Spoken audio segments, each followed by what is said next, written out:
Dragon গাছে প্রচুর পরিমাণে নতুন ডাল বেরিয়েছে। আর ডালগুলোকে দেখে তোমরা আশা করি বুঝতেই পারছো কতটা তরতাজা।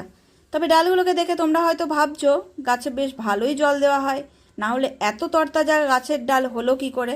কারণ এই গরমে জল না দিলে যে কোনো গাছ তো নষ্ট হয়ে যাবে। তবে ড্রাগন গাছের ক্ষেত্রে কিন্তু এই ধারণাটা একদম উল্টো। যদি জল দাও তাহলে এই গাছের রোগের আর সীমা থাকবে না। আর গাছের গোড়ার মাটি যদি শুকনো রাখো তাহলে এই গাছটা বেশ ভালোই থাকবে। আমি ড্রাগন গাছের গোড়ায় যে কতদিন জল দিই না তার কোনো ঠিক ঠিকানা নেই।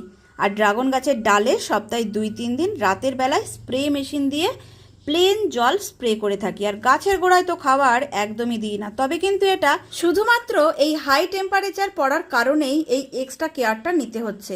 অন্য সময় কিন্তু এই ধরনের কেয়ার নিলে চলবে না। গাছের গোড়ায় খাবারও দিতে হবে, জলও দিতে হবে। তাই এখন শুধুমাত্র এটাই ফলো করে চলো।